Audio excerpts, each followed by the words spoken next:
नारायणं नमस्कृत्य नरं चैव नरोत्तमं देवीं सरस्वतीं व्यासं ततो जयमुदीरयेत्।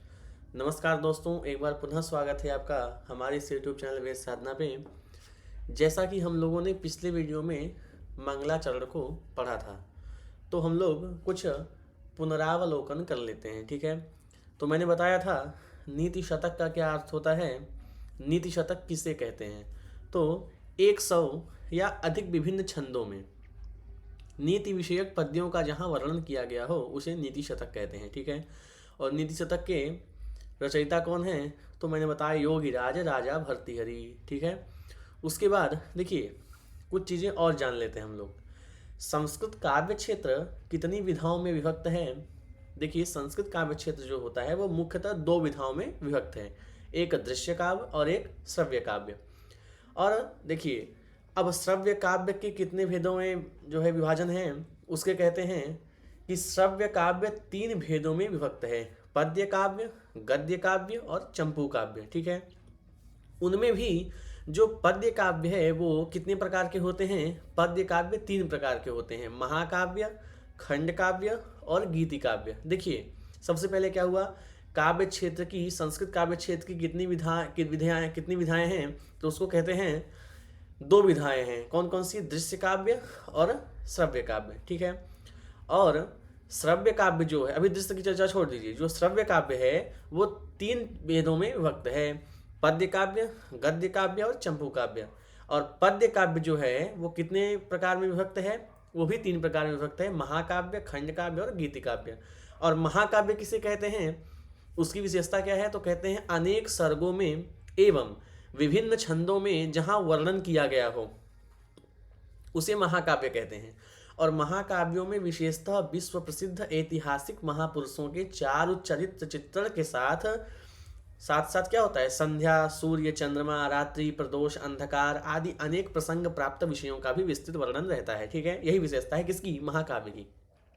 और खंड काव्य क्या है, उसकी विशेषता क्या है, तो खंड काव्य के बारे में कहते हैं कि जो खंड काव्य होता है वह जीवन या वर्ण विषय के एक देश, मतलब एक अंश, जहाँ पर ऐसे एक अंश का जहाँ वर्णन होता है उसे खंड काव्य कहते हैं। ठीक है, खंड काव्य में मुख्यतः जीवन के किसी एक भाग का ही वर्णन होता है, उसी का नाम खंड काव्य है।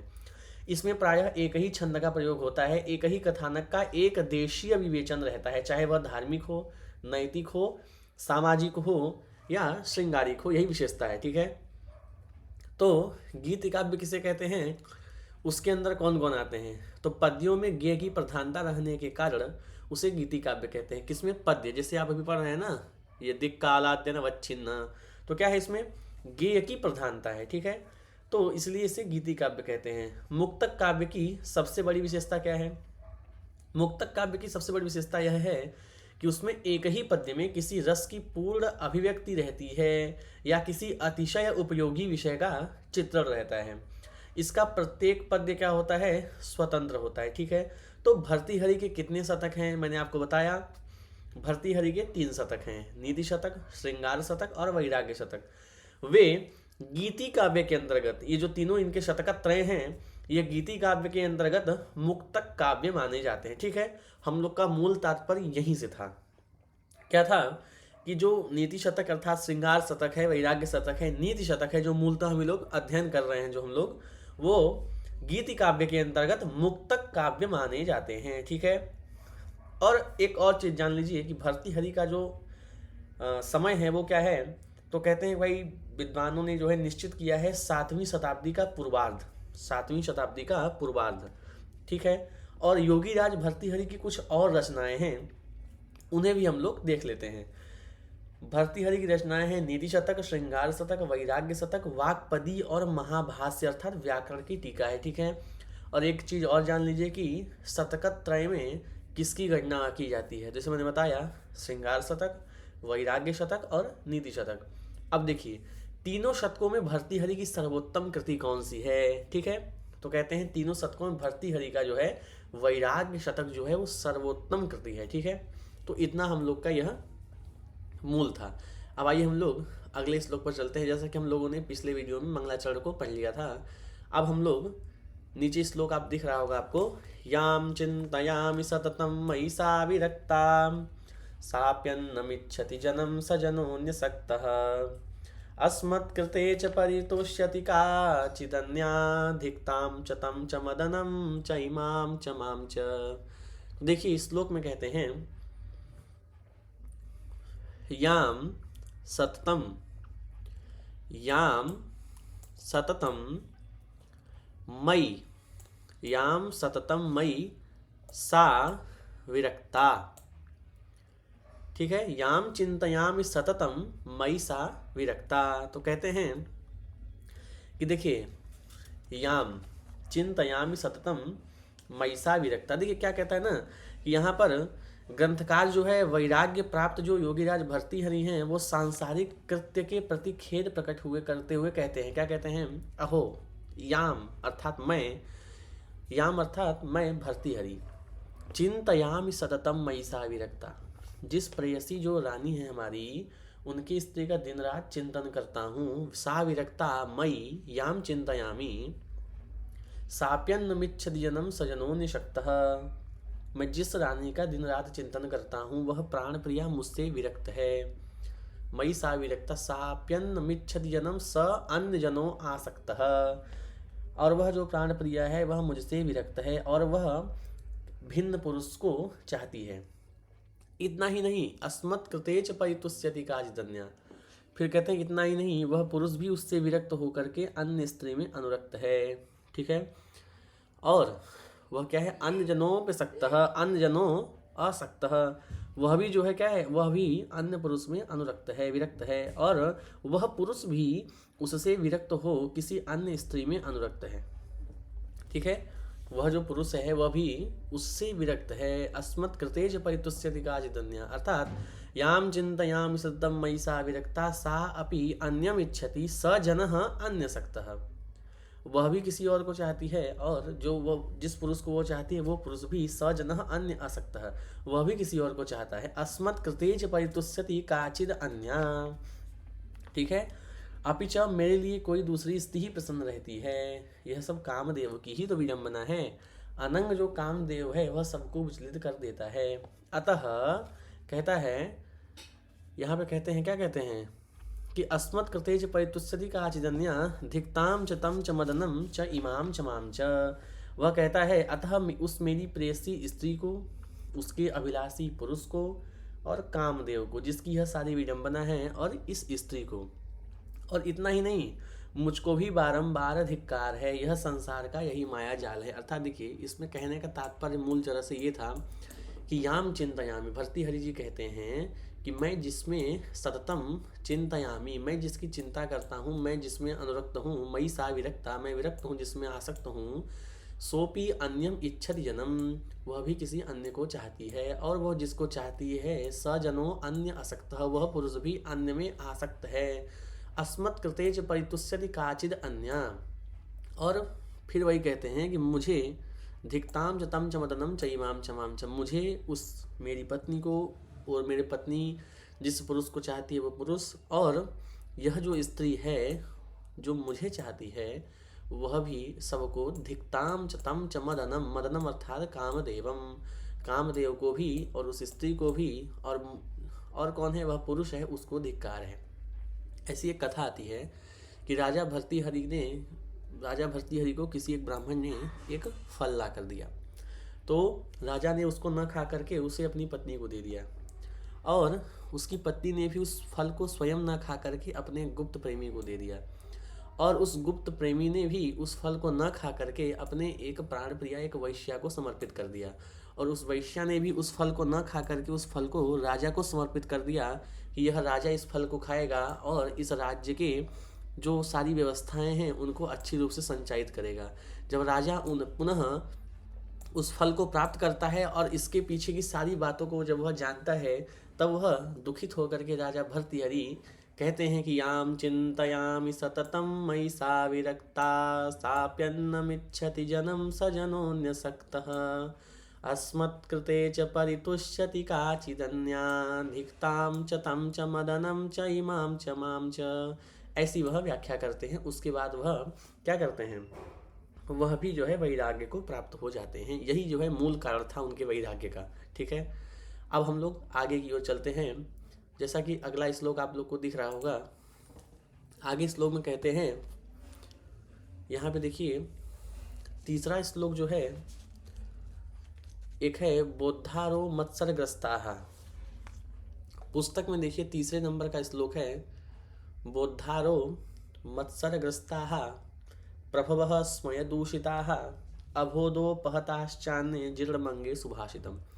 जब भी आप लोग अध्ययन करने के लिए बैठें, सबसे पहले बुक ले लिया करिए, पुस्तक ले लिया करिए, क्योंकि ये PDF है, इसमें कुछ त्रुटियां भी हो सकती हैं। देखिए यहाँ पे जो 3 नंबर का श्लोक है, यहाँ पे ये दिया है अज्ञः सुखम आराध्य, और जो पुस्तक है उसमें तीसरा नंबर का श्लोक है बोद्धारो मत्सरग्रस्ताः। मैं उसको डिस्क्रिप्शन में दे दूंगा, आप लोग वहाँ से पढ़ लीजिएगा, मैं उसका अर्थ आपको बता देता हूँ, ठीक है।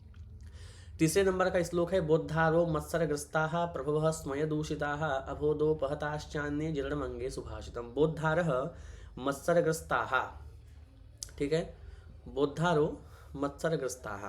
तो सबसे पहले यहाँ कहते हैं मत्सरग्रस्ताः बोद्धारः प्रभवः, अर्थात इस संसार में प्रायः 3 प्रकार के लोग हैं। प्रथमतः जो जानकार हैं, बोद्धारो अर्थात जानकार हैं, मत्सरग्रस्ताः, लेकिन वो जानकार तो हैं, ज्ञानी हैं, किंतु परस्पर क्या हैं, प्रभवः स्मयदूषिताः, वो परस्पर द्वेष बुद्धि से ग्रसित हैं। बोद्धारो मत्सरग्रस्ताः प्रभवः स्मयदूषिताः, ठीक है, दूषिताः अर्थात ग्रसिताः। तो वो ज्ञानी तो हैं, लेकिन क्या है, द्वेष बुद्धि से ग्रसित हैं। और अबोधोपहताश्चान्ये जीर्णमंगे सुभाषितम, अन्ये च अबोधोपहता विद्यन्ते अतः सुभाषितम अंगे जीर्णम। और दूसरे वो मदोन्मत्त राजागण हैं जो अत्यंत गर्व से, अतएव विनय से रहित हैं, विनय के सहित नहीं है, विनय के रहित हैं। वे नीति वाक्य को सुनना ही नहीं जानते हैं, ठीक है, वो नीति वाक्य को क्या करना, सुनना ही नहीं चाहते हैं। और तीसरे जो हैं वो कौन हैं, वो सर्वसाधारण लोग हैं, वे अज्ञान से आवृत हैं। अबोधोपहताश्चान्ये, वो अज्ञान से ही आवृत हैं। ऐसी स्थिति में कवि नीतिकार क्या सोचते हैं कि अपने हृदय में स्थित सुभाषित को तो सबके सामने रखना ही चाहिए, क्योंकि कभी ना कभी क्या होगा, इसका आदर होगा, ठीक है। इसीलिए यहाँ जो है नीति शतक जो है यह प्रस्तुत करते हैं कि देखिए 3 प्रकार के लोग हैं। एक तो वो हैं जो ज्ञानी हैं परंतु परस्पर द्वेष से क्या है, ग्रसित हैं। दूसरे मदोन्मत्त राजागण हैं, वो अत्यंत गर्व से हैं, वो किसी की बात सुनना नहीं चाहते हैं, खासकर नीति वाक्यों को सुनना नहीं चाहते हैं। तीसरे जो सर्वसाधारण लोग हैं वो अज्ञानी हैं। तो 3 प्रकार के मनुष्य हैं, फिर भी मैं नीति शतक नामक इस ग्रंथ की रचना कर रहा हूँ, प्रस्तुत कर रहा हूँ, कोई न कोई इसे तो अवश्य सुनेगा, ऐसा यह कवि का मूल वक्तव्य है। अब देखिए चौथा श्लोक ये है, यहाँ पे 3 नंबर लिखा हुआ है, लेकिन ये चौथा नंबर का श्लोक है, ठीक है। अब यहाँ देखिए ये श्लोक कह रहे हैं, अज्ञः सुखमाराध्यः सुखतरमाराध्यते विशेषज्ञः ज्ञानलवदुर्विदग्धं ब्रह्मा पीतम नरम नरंजयति, ठीक है। फिर से देख लेते हैं, अज्ञः सुखमाराध्यः सुखतरमाराध्यते विशेषज्ञः ज्ञानलवदुर्विदग्धं ब्रह्मा पीतम नरम नरंजयति, ठीक है। इस श्लोक के अर्थ के ऊपर विचार कर लेते हैं एक बार। यहाँ कहते हैं अज्ञः सुखम आराध्यः, अज्ञः सुखम आराध्य। इस श्लोक में देखिए कौन सा छंद है, यहाँ पर आर्या नाम का छंद है, ठीक है। यस्याः पादे प्रथमे 12 मात्रास्तथा तृतीयेऽपि 18 द्वितीये चतुर्थके 15 सार्या, ये आर्या का लक्षण है, ठीक है। तो कहते हैं अज्ञः सुखम आराध्यः, ठीक है। फिर कहते हैं अज्ञ, ठीक है, और विशेषज्ञ और ज्ञान लव दुर्विदग्ध। अज्ञ, विशेषज्ञ और तीसरे हैं ज्ञान लव दुर्विदग्ध, ठीक है।